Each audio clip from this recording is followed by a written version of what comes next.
mga ka-farmlat, ayan, so new property po tayo today. Bali ang location po nito is Santa Elena, Camarines Norte. So unang bayan po ito, paglampas ng Quezon. So bali karatig na bayan lang po ito ng Calawag, Quezon mga ka-farmlat. And ang size po ng property is 2 hectare farmlat and dito po siya magmumula. Ayan, so may boundaries na po siya na Madre Cacao. So babaybayan dito. So may mga puno ng saging. And yun mga ka-farmlat, bali kita naman na po yung boundaries niya. So yung boundaries niya, may mga tanim na puno ng saging. Bali kitang-kita naman na po, kaya hindi ka na rin maliligaw.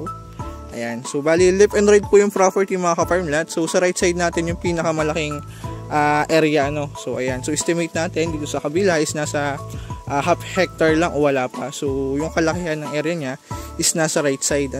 So estimate ko mga ka-farmlat, ang frontage ito sa kalsada is almost 100 meters. So although rough road do, pero cemented naman na po yun, yung kalahati ng kalsada niya. Ayan. So left and right ito mga ka-farmlat. And ayan, kung papansin nyo, halos puno po ito ng fruit bearing din. Ayan. So bali may dalang hita po, o dalandan kung tawagin. And ayan, puno ng saging. And yun, nyugan to mga ka-farmlat. Ayan. So ito na po yung left side ng property. And may kasama na rin po itong bahay. Ayan. So ito mga ka-farmlat, ito yung part na cemented ng property. So from National Highway, so nag-drive lang po tayo ng almost 8 minutes, 5 to 8 minutes going to property.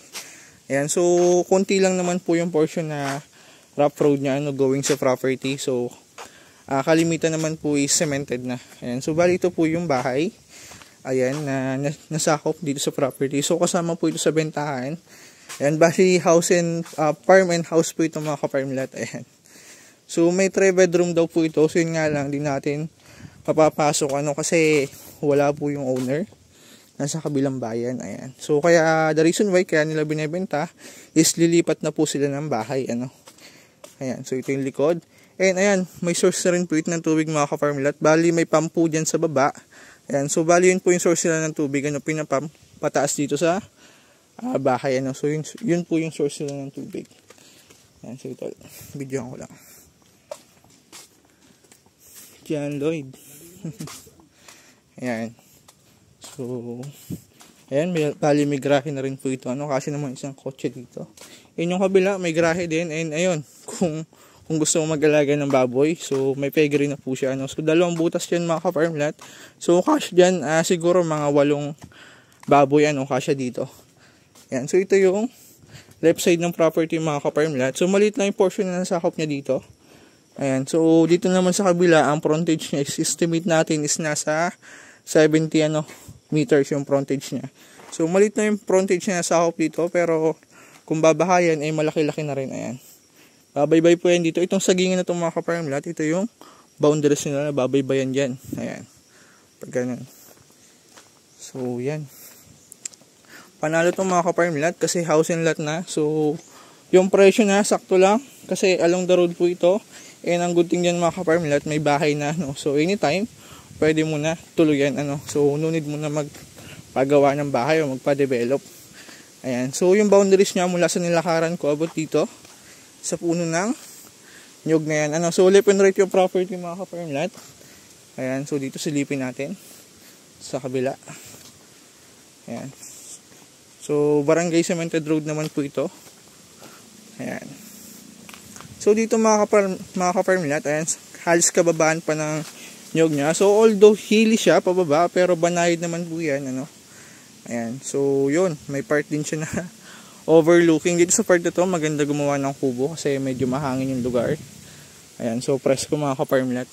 Ayan, halos kababaan pa ng nyog niya, pero meron naman na pong namumunga na. Yan ang sabi nung kasama kong locator, So ang info po ng may-ari is nakaka 3,000 kabuo daw po ito ng nyog every harvest. So aside dun sa mga hindi pa aside dun sa mga bagong tanim pa lang So pag namunga mas marami lalo. Yan, halos puno naman po ito ng nyog mga ka-farmlat. So yun nga lang yung iba halos kababaan pa. Ayan. So yun lang yung barangay road. Ayan, balik to po yung loob ng property. Ayan, bali ito yung right side, yung kalawakan ng area. Ayan, so may distance po ito from Manila na almost 6 hours drive, 5 to 6, mga possible 6 hours drive mga ka-farmlat from Manila. Ayan, into town proper naman po Mag-drive lang tayo ng 30 minutes, 30 to 40 minutes sa town proper ng Calawag and sa town proper po ng Santa Elena. Ayan, so bali gitnaan po ito ng town proper ng Calawag at town proper ng Santa Elena. Ayan.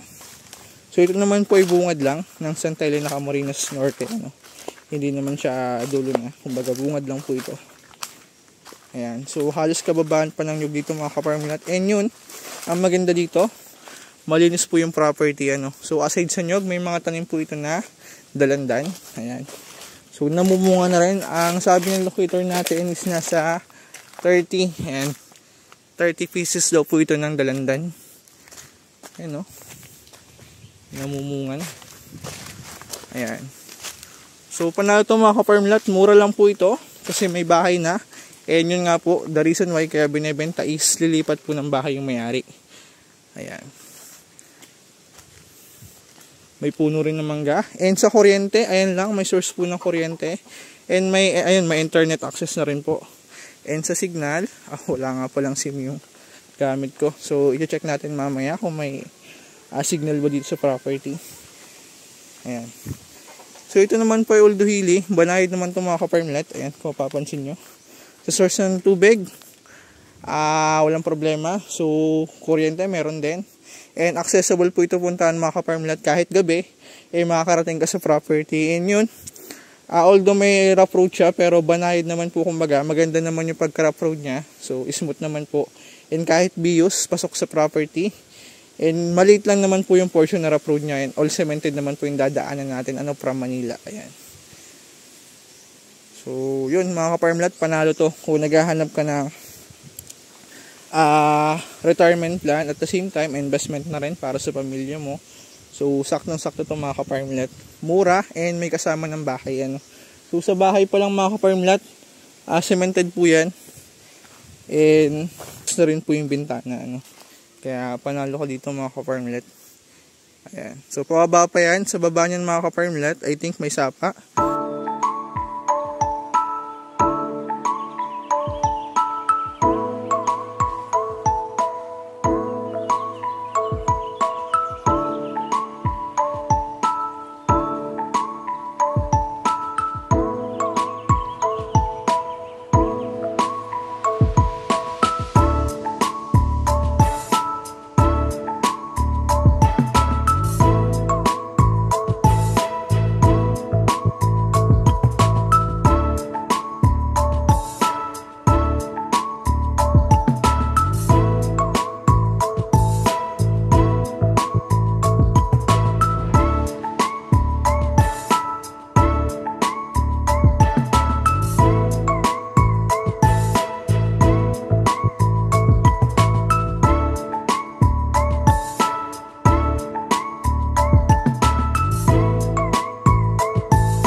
Mga ka-farmlat, ayan, so magandang buhay po sa ating lahat. Sana'y nasa mabuti po kayo. Ayan, so nais ko po magpasalamat dahil naka 3.75k subscriber na po tayo. Ayan, so maraming salamat po. Ayan yung mga ka-farmlat, kung OFW ka, naghahanap ka ng farmlat na for retirement plan at the same time investment na rin.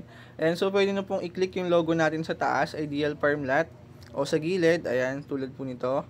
So, ida-direct po kayo sa mismong YouTube channel natin, and punta lang po kayo sa video. And ayan, so scroll down nyo lang yun mga ka-farmlat, lalabas po dyan yung mga old and latest video natin.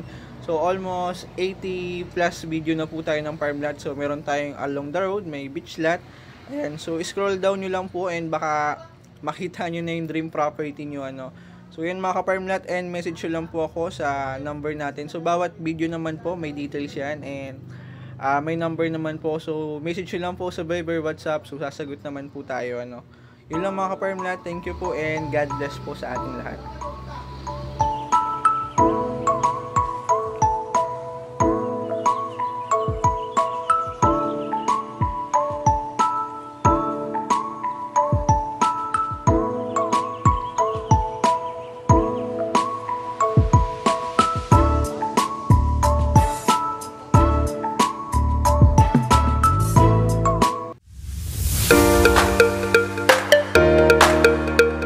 Bye.